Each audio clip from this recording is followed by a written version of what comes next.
Aujourd'hui, le Botox est partout. On l'associe immédiatement à l'esthétique, aux injections, aux rides, aux célébrités et à l'idée de paraître plus jeune. Pour beaucoup de gens, le Botox a toujours été un produit de beauté. Et pourtant, au départ, le Botox n'a absolument pas été inventé pour ça. En réalité, son histoire commence avec une substance bien plus inquiétante. Une toxine extrêmement puissante, produite par une bactérie et connue pour être l'une des plus dangereuses au monde. Autrement dit, derrière l'un des produits les plus célèbres de la médecine esthétique, se cache à l'origine un poison. Et quand on découvre comment cette substance dangereuse est devenue un traitement médical, puis un produit cosmétique mondial, l'histoire devient beaucoup plus surprenante qu'on ne l'imagine. Pour comprendre comment le Botox est né, il faut d'abord parler de ce qu'il est réellement. Le Botox vient de la toxine botulique. Cette toxine est produite par une bactérie appelée Clostridium botulinum. Et ce n'est pas une substance anodine. Bien au contraire.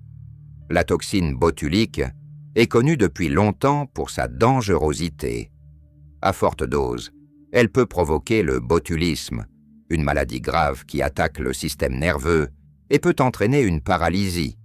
Autrement dit, on ne parle pas au départ d'un produit de confort ou de beauté. On parle d'une substance potentiellement très dangereuse. Et c'est précisément ce qui rend son histoire si étonnante. Parce que, à première vue, rien ne semble plus éloigné d'un produit cosmétique qu'une toxine capable de paralyser les muscles. Mais comme souvent dans l'histoire de la médecine, tout dépend de la dose, de l'usage et de la manière dont une substance est comprise. Pendant longtemps, la toxine botulique est surtout étudiée comme un danger. Les chercheurs cherchent à comprendre comment elle agit, pourquoi elle bloque certains signaux nerveux et comment elle provoque cette paralysie musculaire. Et c'est justement cette action qui va finir par intéresser le monde médical. Parce que, à petite dose, dans un cadre extrêmement contrôlé, cette capacité à bloquer temporairement l'activité musculaire peut devenir utile. On passe alors d'une logique de poison à une logique de traitement. Et c'est là que l'histoire du Botox commence vraiment. Dans les années 1970 et 1980, certains chercheurs et médecins commencent à explorer des usages médicaux très précis de la toxine botulique. L'idée n'est pas du tout de lisser des rides. L'idée est d'aider des patients souffrant de troubles musculaires ou nerveux. Par exemple, certaines personnes souffrent de spasmes involontaires, de contractions anormales, de strabisme ou d'autres problèmes liés à une activité musculaire excessive. Et dans ces cas-là, la toxine botulique peut être utilisée pour détendre localement certains muscles. Autrement dit, le Botox n'est pas né comme un produit esthétique. Il est d'abord né comme un outil médical, un produit utilisé avec précision pour corriger ou soulager certains troubles. C'est un point très important. Parce qu'aujourd'hui, beaucoup de gens pensent immédiatement à la beauté quand ils entendent le mot Botox. Mais à l'origine, son développement est médical. Le premier grand usage reconnu concerne notamment le strabisme, c'est-à-dire certains problèmes d'alignement des yeux. Des médecins comprennent qu'en injectant de très petites quantités de toxines botuliques dans certains muscles, ils peuvent modifier temporairement leur activité, et cela ouvre des perspectives thérapeutiques nouvelles. Petit à petit, la toxine botulique est testée dans d'autres indications médicales. Toujours avec la même logique, utiliser une substance dangereuse à très faible dose, de manière ciblée, pour obtenir un effet utile. Mais l'histoire ne s'arrête pas là, parce que le plus étonnant, ce n'est pas seulement qu'un poison soit devenu un traitement. Le plus étonnant, c'est que ce traitement médical va ensuite devenir un phénomène culturel mondial. et tout va basculer à cause d'un effet secondaire. Au cours de ces usages médicaux, certains médecins et certains patients remarquent autre chose. Les honnêtetés présentent parfois un effet secondaire très particulier. La peau paraît plus lisse. Les rides d'expression semblent s'atténuer. Et ce qui était au départ un simple effet secondaire commence à attirer l'attention. On retrouve ici un schéma qu'on a déjà vu dans d'autres inventions célèbres. On cherche une chose, puis on découvre un autre usage inattendu.